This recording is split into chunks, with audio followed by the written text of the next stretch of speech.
Aku duduk di sana terkejut. Aku tidak tahu harus merasa bagaimana. Seumur hidup aku selalu memimpikan kehidupan yang sempurna. Sebuah keluarga bahagia, rumah besar, pekerjaan bagus, dan mungkin 3-5 anak. Tapi sekarang mimpiku luluh lantak. Kulihat dokterku dan bertanya dengan gugup. Apakah mungkin bagiku untuk memiliki anak?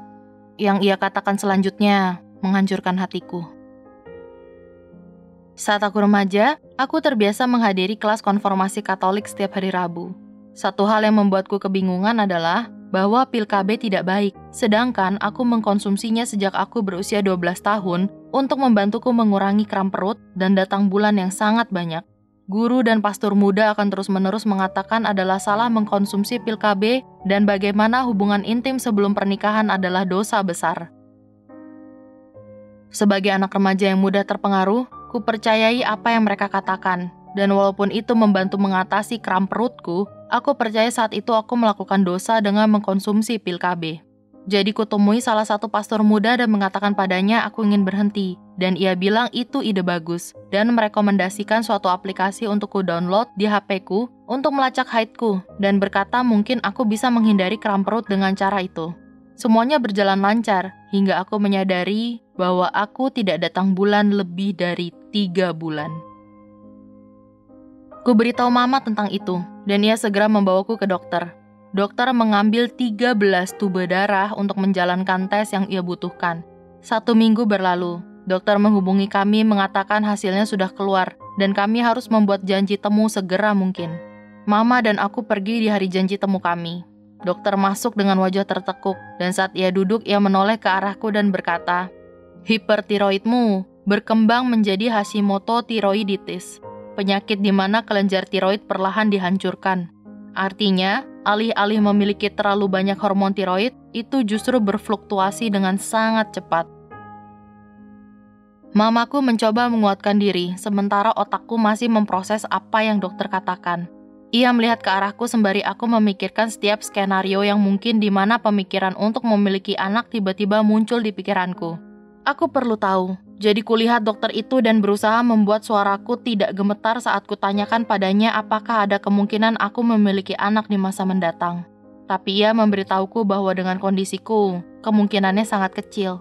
Aku terduduk lemas, tak bisa bernafas. Tidak bisa hamil, selamanya.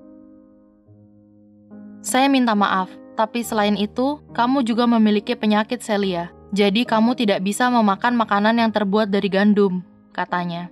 Di saat itu, semuanya masih terdengar tidak masalah sampai dokter memberiku kabar buruk. Dan juga, kami mengetes level estrogenmu, dan itu sangat rendah. Dan jumlah yang kamu miliki adalah jumlah yang kami temukan pada wanita tua berusia 55 tahun yang sudah menopause. Apa? Menopause? Aku membeku melihat dokter saat ia melanjutkan. Saya menyesal harus mengatakan ini, tapi itu artinya kamu memiliki kegagalan ovarium autoimun prematur. Indung telurmu benar-benar berhenti bekerja.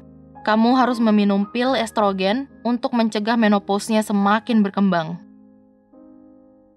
Setelah itu, aku mulai meminum suplemen estrogen dan untuk sementara kesehatanku mulai stabil.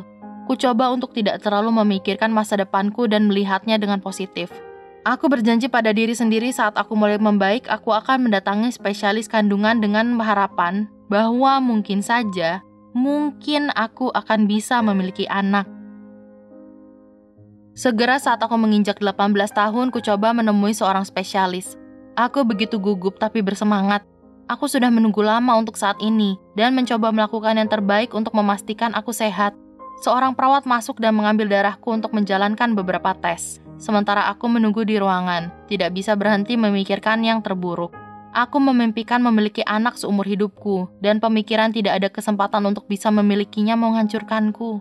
Setelah beberapa waktu dokter masuk ke ruangan. Aku begitu bersemangat untuk mendengar hasilnya saat ia membuka grafiknya dan melihatku. Saya minta maaf, tapi dari yang kulihat di sini, kamu tidak memiliki indung telur di ovariummu sama sekali. Kata-kata dokter bergema di telingaku. Kupikir aku akan baik-baik saja, tapi tidak. Dokter berusaha menenangkanku dengan berkata bahwa ada beberapa opsi jika aku menginginkan anak di kemudian hari. Aku duduk di sana berusaha tidak menangis saat mendengarnya bicara. Ia berkata kemungkinanku sangat kecil, tapi aku bisa mencari donor sel telur yang akan memberikanku kesempatan untuk memiliki anak. Aku baik-baik saja di perjalanan pulang, tapi segera setelah aku melewati pintu, aku menangis kencang. Aku tidak bisa berhenti menangis untuk waktu yang cukup lama. Pacarku saat itu dan aku berniat untuk memiliki anak di masa mendatang. Ia berusaha yang terbaik untuk menenangkanku meskipun aku begitu emosional.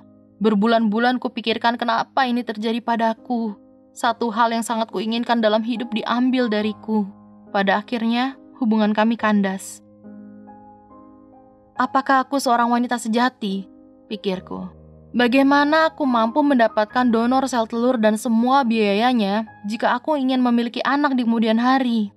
Akhirnya aku katakan pada dokterku bahwa aku terpuruk dan aku mendapatkan resep obat untuk membantuku dan mulai merasa lebih baik untuk sementara waktu. Ini sudah berjalan 4 tahun, dan pemikiran ingin memiliki anak tapi tidak bisa, terkadang masih lewat di benakku. Memiliki pasangan adalah tantangan terbesar dalam hidupku. Kebanyakan pria kabur saat aku memberitahu tentang masalah kesuburanku. Satu hal yang berubah adalah, aku akhirnya menerima bahwa inilah hidupku. Terus bersedih tidak akan membawaku kemanapun. Aku berusia 22 tahun sekarang, dan akhirnya menemukan pasangan yang mendukungku dan mencintaiku. Dan yang terpenting, ia menerimaku apa adanya dan siap untuk menjalaninya denganku. Jika ada di antara kalian yang bergumul dengan masalah kesuburan, selalu ingatkan dirimu untuk pantang menyerah dan bahwa ada banyak opsi di luar sana yang tersedia untukmu.